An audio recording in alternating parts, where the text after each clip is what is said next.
Hola compañeros, hoy yo les voy a hablar de Brasil desde 1889 a 1930, lo que es conocido como la Primera República o la Vieja República, esto a partir de la política y la estructura social.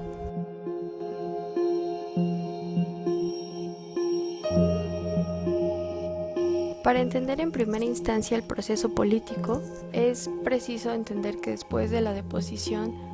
de Pedro II en 1889, el 15 de noviembre, esto dado gracias al golpe militar que lidera Deodoro da Fonseca, es como se proclama lo que conocemos en la historiografía brasileña como la Vieja República, que es el periodo que abarca de 1889 hasta 1930. Este gobierno será una democracia constitucional con la presidencia siempre alternándose entre los dominantes estados de Sao Paulo y Minas Gerais. Para los últimos años del siglo XIX, el café comienza a reemplazar al azúcar como un principal recurso de exportación agrícola del país, y esto hace que Brasil crezca económicamente y atraiga a la vez a muchos inmigrantes europeos, particularmente a los italianos, alemanes, españoles, portugueses, así como los japoneses. El cambio político de este momento fue impulsado por el republicanismo por parte de los grupos intelectuales, militares y los grandes terratenientes que recientemente habían sido afectados por la abolición de la esclavitud en 1888. Para esta primera república se caracteriza una constante pugna entre la autonomía estatal y la centralización del poder. Con la Constitución de 1891 se les va a devolver posteriormente la autonomía a estas provincias para que sean reguladas por sus gobiernos locales, pero a través de los oligarcas que están ligados al poder central. El primer periodo de gobierno que vamos a tener a partir de entonces será el régimen de Fonseca, que va a gobernar entre 1889 hasta 1891, cuando, por consecuencia de su carácter autoritario como militar, le ocasiona tensiones con los políticos republicanos y entonces tiene que dimitir del cargo. A partir de esto se genera una momentánea alianza entre la burguesía cafetalera y el sector militar para que se pueda consolidar en el poder Floriano Vieira Peixoto, que será el segundo presidente, y a partir de aquí las grandes oligarquías van a dominar socialmente gracias a la Constitución de 1891 que protege sus intereses. En este caso protege a los estados más grandes, especialmente a Sao Paulo, que con el Partido Republicano Paulista se insertan a través del Congreso en las dos cámaras, tanto en el Senado como en la de Diputados. Y a partir de entonces es que se consolida la República, puesto que se abren paso a las clases dirigentes de Brasil en una escena política donde ya son representados por el PRP en ambas cámaras, cosa que le va a molestar mucho a los militares y después se verá reflejado en años más tarde cuando tengan alianzas con otros grupos. Y es aquí donde terminan las presidencias de carácter autoritario y militar, porque llega el primer presidente civil, que es Prudente José de Moraes Barros, que será el primer gobierno oficial con democracia constitucional y que a partir de 1894 es como se empiezan a dar estas presidencias alternadas entre los estados de Sao Paulo y Minas Gerais, que son las que se reparten el poder político. Esto tiene en la historiografía brasileña el nombre de República del Café con Leche, porque los paulistas eran grandes productores de café, mientras que los mineiros estaban orientados más a la producción de ganado y de productos lácteos como la leche, y por eso es que tiene este nombre. Y con el beneficio que tienen los paulistas en el Congreso, gracias a la constitución que ellos mismos generan para beneficiarse, se reduce el peso central del poder ejecutivo y se concentran más estos poderes locales en las manos de los oligarcas, que sientan las bases de lo que se conoce como el coronelismo, el cual es un apoyo decididamente a la autonomía estatal que se da a partir de la política de los gobernadores. Bajo este sistema, las oligarquías de cada región eligen a los gobernadores estatales a cambio de que seleccionen al presidente que ellos quieren para su conveniencia. Y bueno, si recordamos que los militares ya empiezan a generar unas pequeñas rencillas con estos grupos oligarcas y que también se alían a un grupo llamado gauchos, que son una oposición a la burguesía cafetalera como parte de las provincias, lo que hacen estos republicanos oligarcas es fortalecer a la Marina de Guerra y a las policías estatales para calmar un poco al ejército, y con esta intervención por parte de la oposición militar se hará una constante lucha de poderes entre los militares y los oligarcas. También hay que recordar que para este momento la producción de café y de caucho progresa regularmente. Estamos hablando de los últimos años del siglo XIX, y el país en este punto empieza a parecer destinado a ser próspero, pero luego vendrá la caída otra vez de los precios del café en el mercado internacional entre los años de 1906 y 1910, lo que crea grandes desequilibrios en la economía brasileña, sumado además de que hay una baja de precios del caucho porque empieza a competir con el africano. Esto y el comienzo de la Primera Guerra Mundial empieza a poner fin a la época dorada de la hegemonía oligárquica, porque con la agitación laboral que se empieza a dar por la crisis económica que ésta genera, sumado a lo ya anterior dicho, la clase media y el proletariado de los migrantes internos que empiezan a llegar a las zonas urbanas con la industrialización, así como los oficiales militares que comienzan a debilitar el sistema político, hacen nacer el tenentismo.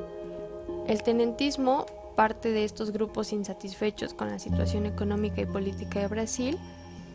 ya que no pueden hacer un cambio democrático porque es un sistema político bloqueado, donde solamente dominan los gobernantes y no tienen ningún peso político las masas. Entonces lo que demanda este movimiento es la inclusión del voto secreto, la libertad de prensa y de asociación, así como el respeto de los resultados electorales, la alfabetización para las zonas urbanas y rurales, además de la nacionalización de ciertos intereses económicos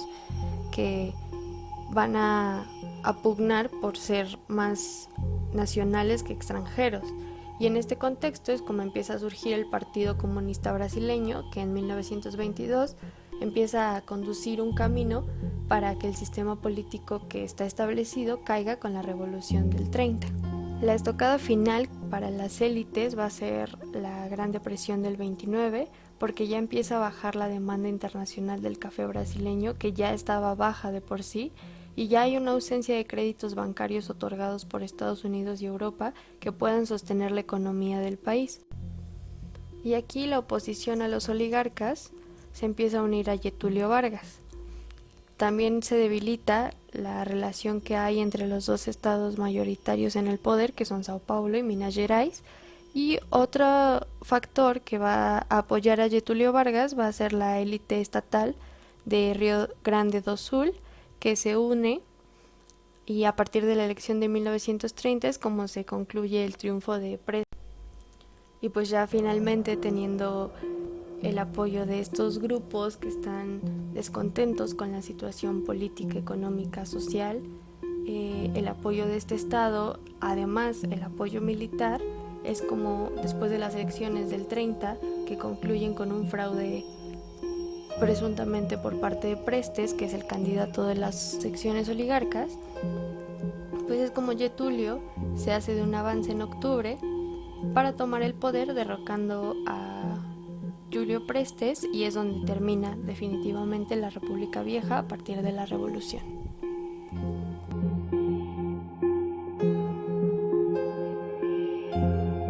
Ahora, para entender la estructura social de Brasil, primero necesitamos entender que a pesar de que es un territorio muy vasto, hay una poca densidad de población porque está dispersa. Pero eso no quita que haya una explosión demográfica para este periodo, donde tanto el crecimiento natural como la migración son factores para que se duplique la población, sobre todo en la zona del centro-sur, que concentra la producción cafetalera para la exportación, que es la principal actividad económica, y después de la abolición de la esclavitud, la burguesía cafetalera queda afectada porque ya no tiene mano de obra. Entonces necesita incorporar nuevas formas de producción a la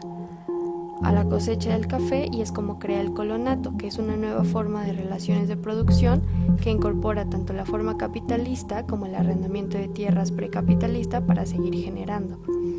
Este sistema lo que les permite a los colonos inmigrantes es abrirse paso a largo plazo como una pujante nueva clase de pequeños propietarios, mientras que los comerciantes cafetaleros van a lograr fusionar su capacidad de terratenientes con la de industriales, porque también empiezan a comprar nuevas maquinarias que van a dar un salto para la industrialización brasileña. Aquí las dinámicas de población son muy importantes porque los inmigrantes van a tener un peso muy grande en estas actividades y no la población negra ex esclava, porque pues los conflictos previos a la emancipación, los prejuicios de la clase terrateniente y las ventajas que implica el comercio internacional en apoyo a los italianos que llegan al país son los que generan que la clase oligarca voltea a ver a los inmigrantes mucho más que a los negros para facilitarse la producción. Las oleadas de los principales grupos inmigrantes, que fueron italianos, portugueses, españoles, alemanes y japoneses, se dieron entre 1890 y 1900 con un auge cafetero que después va a caer en una crisis de sobreproducción hasta 1902 y vuelve a repuntar a partir de ese tiempo hasta 1914 por la Primera Guerra Mundial, donde vuelve a caer y se repone nuevamente hasta 1920 con unas nuevas oleadas de migración mucho más moderadas que al principio, pero que ya no son destinadas a la ocupación rural de estos colonatos, sino que ya van a ser urbanas y sobre todo no van a ser por extranjeros, sino ya van a ser provincianos brasileños que en busca de oportunidades laborales se empiezan a colocar como proletarios. Desde 1890 la migración se establece en los centros rurales de producción agrícola del sur y ellos son los extranjeros, mientras que la población local y esclava se muda al noroeste como parte de un escape de este antiguo sistema esclavista. Y después de 1920 la migración interna supera a la extranjera, que como ya habíamos dicho, se destina a los centros urbanos, y para 1930 ya se habla de una nacionalización de la mano de obra porque los migrantes internos empiezan a tener mayor peso en la industria, que empieza a despegar para este entonces, y esto va de la mano con una urbanización más densa, aunque solo el Distrito Federal y Sao Paulo van a ser las entidades que crecen como grandes metrópolis para este tiempo.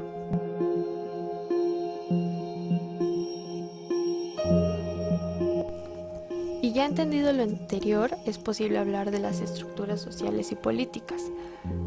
Primero hay que entender que el centralismo y el federalismo siempre van a tener una historia de pugna en Brasil a partir del siglo XVIII, porque el centralismo es defendido por la nobleza y los altos burócratas del poder monárquico, mientras que el segundo siempre es peleado por la burguesía de las provincias para poder descentralizar la administración y la economía y por ende tener mayores ganancias para sí mismos. Cuando las élites provincianas empiezan a unir el poder económico con el político y vinculan sus regiones con el Estado central, es cuando empiezan a crear partidos políticos regionales que no representan los intereses reales de su población rural y mucho menos de la nación, pero que los van a constituir en un sistema político que ya fundada la vieja república con las relaciones verticales, se empiezan a generar unas estructuras piramidales donde el gobierno federal como primera instancia controla las regiones por medio de las oligarquías federales, también conocidas como federaciones de coronéis, que forman instituciones de control por estado o por región, y esto a la vez para los coronéis, que son los gobernadores rurales locales, pues les da un poder de forma más molecular, ¿no? Y a partir de esto pues se conoce como el coronalismo, cuya principal característica es la poca participación política que tiene la población de las clases populares o bajas, y es un punto vital para entender las molestias de clase populares que se dan después en el siglo XX. Entonces, con el régimen paternalista que crea el coronalismo, las relaciones de poder lo que hacen es vincularse a partir de la protección de estos últimos, que dan a la población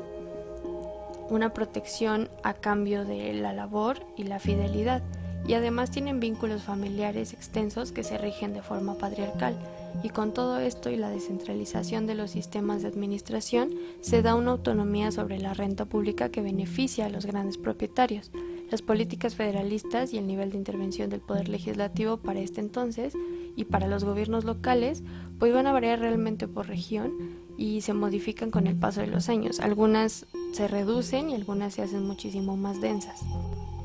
Para este punto creo que ya nos puede quedar claro que la mayor actividad de desarrollo se ubica en Sao Paulo y en el centro sur con otras regiones como Minas Gerais y Río Grande do Sul, mientras que para el norte y el noreste pues aún sigue funcionando un sistema precapitalista, lo cual lleva a estas regiones a una recesión económica. Y finalmente, pues hay que destacar la fundación de distintos partidos políticos en función de sus relaciones de clientismo regional con los coroneles burócratas que se ejemplifican en los casos como el Partido Republicano Paulista de Sao Paulo, el Partido Republicano de Minas Gerais y el Partido Republicano de Río Grande do Sul, que es el estatal, y que es importante destacar estos dos partidos porque evidentemente los dos primeros son los que se están pasando constantemente las presidencias por su influencia en el Congreso, y que el último pues tiene un apoyo a estos dos mientras está la hegemonía oligarca, pero que después, durante la Revolución del 30, va a apoyar a los grupos populares y a Getúlio Vargas para su ascenso al poder. Bueno, pues creo que esto es todo por mi parte. Esto fue a grandes rasgos la estructura política y social de Brasil durante la Primera República de 1889 a 1930.